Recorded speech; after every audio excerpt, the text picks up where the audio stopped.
Hello everyone, welcome back to my another blog video.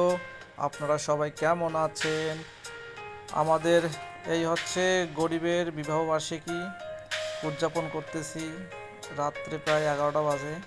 সারাদিন অনেক পরিশ্রম ক্লান্তির পরে একটি ছোট্ট একটা আয়োজন করা হয়েছে। সারাদিন অনেক ধকল চলে গেছে।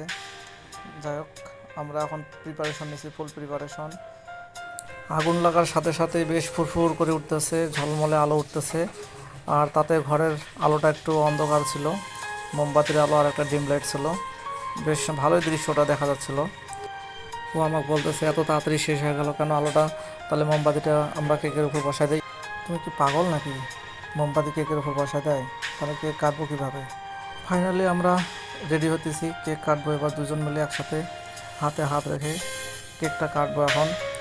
পরে আস্তে আস্তে করে চাপ দিতেছি যাতে কেকটা সুন্দরভাবে কাটে, যাতে করে কেকের ডিজাইনটা নষ্ট না হয়, কারণ ক্রিম দিয়ে অনেক সুন্দর একটা ডিজাইন আছে। কথা বলতে বলতে কেক কাটা হয়ে গেল। তারপর হচ্ছে ও বলতেছে হয়নি কাটা, আরও একটু কাটো ভালো করে। আমি বলবো একটু কাটলেই হয়ে যাবে, সমস্যা নাই। তো আমি হাতে নিলাম যে কেকটা এখন ওকে খাওয়াই দিব। ও বলতেছে না, আমি আগে তোমাকে খাওয়াই দেবো। আমি বলতেছি না, আমি আগে খাওয়াই দেবো। তারপর দুজনেই একে অপরকে কেক খাওয়াই দিলাম। তবে কাউকে ইনভাইট করা হয়নি, আর ইনভাইট করার মতো আসলে প্রিপারেশনও ছিল না। হয়তো এই ভিডিওটা দেখার পরে অনেকেই মন খারাপ করবে বা বলবে যে অ্যানিভার্সারি পালন করলো অথচ কাউকে জানালো না, একা একা পালন করলো। আসলে সত্যিই আমরা একা একা পালন করছি, কেউ ছিল না, আমরা দুজনেই শুধু ছিলাম। আর ওইভাবে আসলে আমরা আয়োজনটা তেমন একটা বড় করতে পারি নাই।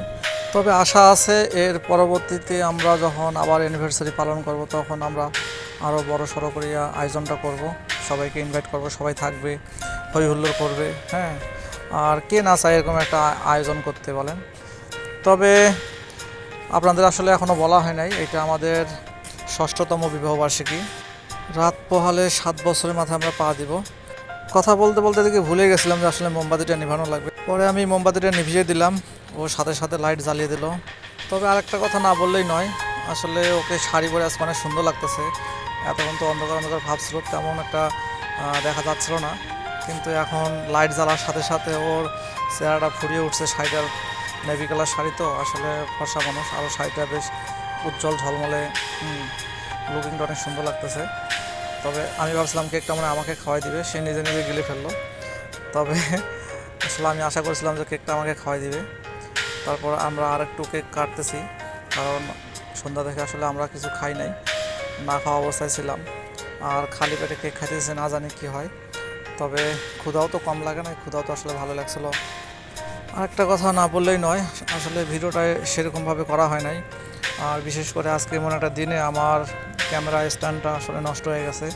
মোবাইল সেট করার অংশটা আসলে নাটটা কেমন করে জন্য ভেঙে গেছে, এখন কোনোভাবে লাগাইতে পারতেছি না। সেই জন্য কোনোভাবেই মোবাইলটা এক জায়গায় রেখে ভিডিওটা করছি, যাতে ভিডিওটা করতে পারি, স্মৃতিটুকু রাখতে পারি, কিন্তু সেটা সম্ভব হলো না। আমার আসলে শরীরের অর্ধেক অংশই দেখা যাচ্ছিল না, মাথাটা দেখা যাচ্ছিল না।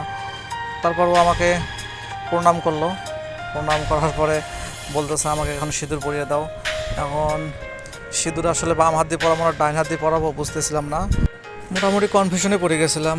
আর অনেকদিন আগে বিয়ে করছি তো, আসলে বিয়ে তো একবারই করছি, মনে নাই। যাই হোক, বাম হাত দিয়ে পরিয়ে দিলাম, একে একে 3বার পরিয়ে দিলাম। এখন জানি না বাম হাত দিয়ে দেয় না ডান হাত দিয়ে দেয়। অবশেষে সিঁদুর পরিয়ে দিলাম। তো যাই হোক, প্রতি বছরের জন্য আমাদের এই দিনটা আসে, আপনারা সবাই আমাদের জন্য দোয়া ও আশীর্বাদ করবেন।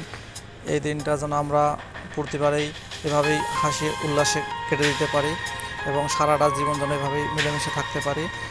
তো আসলে ওকে কিছু গিফট দেওয়া দরকার ছিল এই মুহূর্তে, আমার আসলে মনে ছিল না যে গিফট দিতে হবে, কিন্তু ভুলে গেছিলাম যে কিছু দিতে হয়।